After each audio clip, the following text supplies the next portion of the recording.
know, the term stem cells, and you alluded to this, Dr. Rogers, is thrown out all the time. And if you do any hip or knee arthritis or pain search on any of the online search forums like Google or Yahoo, et cetera, you'll see ads for stem cells. So take us a little bit through what exactly is a stem cell, where it exists, and what's different about embryonic stem cells, which are controversial and legislated, versus adult stem cells.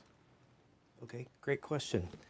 Well, a stem cell, by definition, has some unique properties that distinguish it from other cells in the body. For example, it can replicate itself, but it can also differentiate into another type of cell. So for example, a stem cell can turn into bone cell or to a tendon cell. And this was originally described in 1991 when it was determined that a specific kind of stem cell that was at that point termed the mesenchymal stem cell could turn into different types of skeletal tissue. And that's when all the excitement really got started, that maybe we could regenerate some of these tissues. But there are stem cells that do different things. For example, maybe make kidney or liver or heart. But for example, the mesenchymal stem cell, which could become cartilage, cannot, for example, become heart tissue. So it all starts when your mom and your dad got a really great idea and made you and fertilized mom's egg. And then after about 3 or 4 days, that egg started to create embryonic stem cells. Now the embryonic stem cell is different than these adult stem cells that I was previously talking about, in that they are capable of producing all the cells in your body. So embryonic stem cells have this ability to create all the cells. And then as you become a baby and start to mature, these cells start to take on, as they divide, take on more specific functions. So we don't use embryonic stem cells for a variety of reasons. One reason is that clinically they've been shown to have the potential to turn into a cancer or a tumor. So this is not desirable.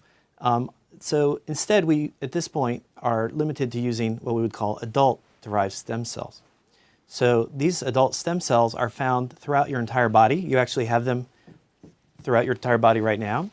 And they live, many of them live on the surface of your blood vessels, which is very convenient because this allows them to transport themselves throughout your body. So if you, for example, cut yourself, stem cells can mobilize through the bloodstream to the site of injury and start to repair damaged tissue there. But the stem cells that we use clinically at this point are restricted to those that are found predominantly in bone marrow or in adipose tissue. And that's because both those sources are very, very rich sources of stem cells. And they're relatively easy to harvest those areas. We can put a needle or a cannula in those tissues, and then we can process those tissues. So when we're talking about stem cell therapy, at this point in orthopedics, that's what we're talking about. In the future, we may be able to prove that we can culture the cells and further grow them in number, and then eventually bottle them and maybe make them available for your doctor to just simply inject. Now these would be cells coming from another person's body, so they need to be tested for safety and they need to be tested for effectiveness. But at this point, we're getting really good results just using your very own cells. And the final point I'll make about stem cells is, well, I'll hear a lot of particularly in my older patients, they think if they're in their 80s or so that their stem cells maybe aren't functioning as well, and it's not entirely true. Actually, there are certainly less cells than when you were a baby, but those cells are still functioning because you're still alive. Obviously. So one of the things that we see frequently are these clinics in other countries. For Americans, it's south of the border or in the Caribbean, that are advertising intravenous therapy of stem cells for a variety of diseases, and they claim they can cure Alzheimer's, dementia, macular degeneration. Is there, in the orthopedic realm, is there any science to support the intravenous injection of even your own fat-derived cells or your bone marrow-derived cells? Yeah, well, first of all, it would be inadvisable to inject fat into your blood vessels because for obvious reasons you form a clot. However, typically in those types of procedures, what they're doing is they're digesting the fat or somehow isolating the cells so that they're just injecting isolated cells.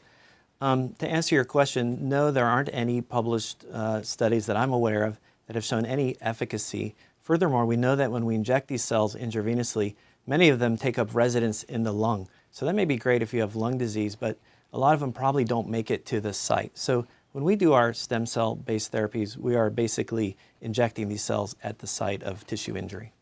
Yeah, I think is what most orthopedists are talking about. I'm going to present a clinical scenario for Dr. Rogers. I see this all the time.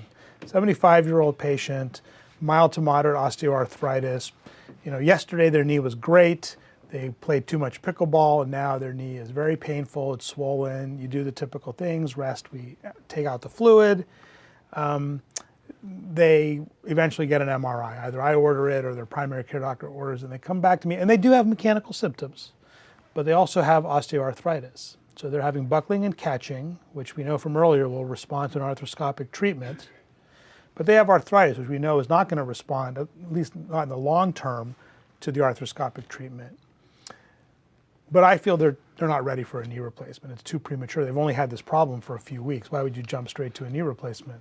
So I suggest let's do the arthroscopic, let's clean up the meniscus, get rid of your mechanical symptoms, and then we'll revisit the arthritic pain with a regenerative therapy. Am I crazy? No, you're not crazy. And you don't worry about hurting my feelings because they're very thick. Yeah, again, it depends.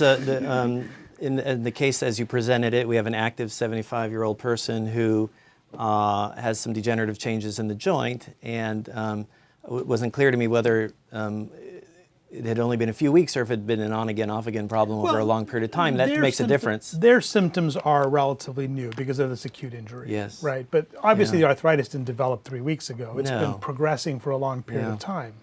So if we believe it's an acute flare-up of a slowly degenerative condition, the natural history is that it probably will resolve on its own, and really we just need to make sure that that person is not putting themselves at increased risk. We look at their physical activity, we might look at their strength, their range of motion, etc. Sometimes we'll look at the hip, the ankle, to make sure that the whole lower extremity is functioning properly and they're not at high risk for another flare-up. But in that patient that's having repetitive flare-ups, in my clinic, rather than taking them to the OR and scoping their knee, I might put a little PRP in there if it's mild to moderate. And we can easily see 9 to 12 months relief from that kind of treatment. It's a treatment that's easy to do. It could be repeated at some point down the road. As we know, these are chronic degenerative conditions. That person's probably going to come back to you in the next 3 to 5 years and maybe need some additional care, but it's a good temporizing way to manage that patient. Yeah, and the interesting thing is, even in the face of mechanical symptoms with a degenerative meniscal tear, a lot of them will get better if you can just wait it out. Mm-hmm. Absolutely true. And as you know, a lot of the pain, and the meniscus itself, as you know, has no nerves in it. So the pain, if the joint is stable and it's not a mechanical problem, a lot of the pain of the meniscal tear is the fact that when that cartilage is damaged, it releases proteins, and when your immune system sees those proteins, it thinks it's a foreign object, and it creates that immune response. And that's why steroids and PRP and to some extent stem cells also are helpful at mitigating that inflammatory response.